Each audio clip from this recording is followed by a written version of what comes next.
I'm Brother Dave. I'm going to share with you something today about the mark of the beast. The Bible prophesies a time when people will do their buying and selling using a mark in their hand or in their forehead. This prophecy is being fulfilled right now in front of our eyes. There's nothing contrived or complicated about either the prophecy or what's happening. It's happening pretty much the way it's described in the Bible.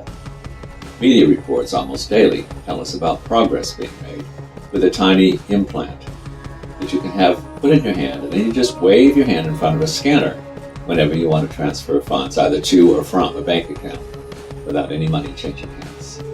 As recently as 100 years ago, no one would have believed such a thing was possible, much less that you could get the whole world to accept it.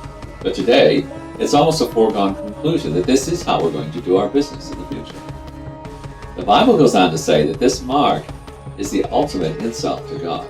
It's referred to as the mark of the devil or the mark of the beast. And it says that anyone who accepts this mark will receive the unmitigated wrath of God. You abandon all hope of salvation if you accept that mark.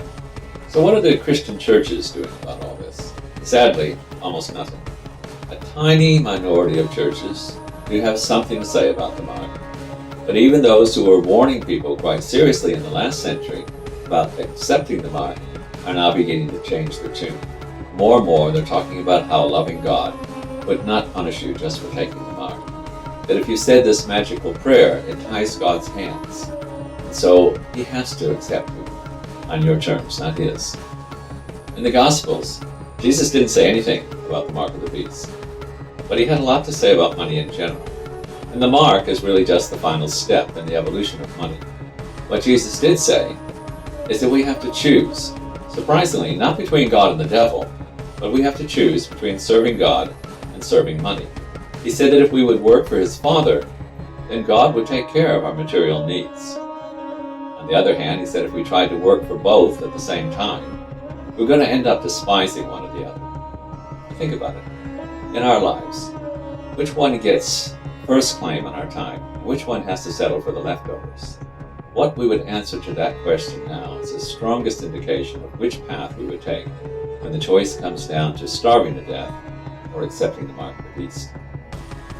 Jesus called on His followers to leave their jobs, forsake their possessions, and become like the birds and the flowers, taking no thought for the material needs, but just seeking to build God's eternal kingdom with faith and love.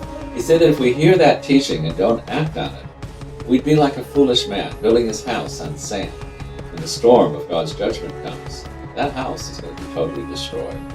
Very sobering thought indeed.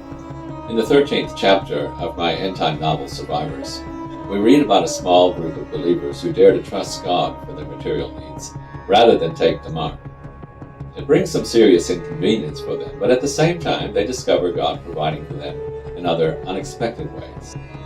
You can read this novel by subscribing to this channel, and you can watch a feature-length video called The Mark, which was produced by some friends of mine in their attempts to warn the world about what is coming. Please do check these out, and take the time to add a comment or two below, so that we can better appreciate how people like you feel about what you're hearing on these videos. I'll be back after the next chapter of Survivors.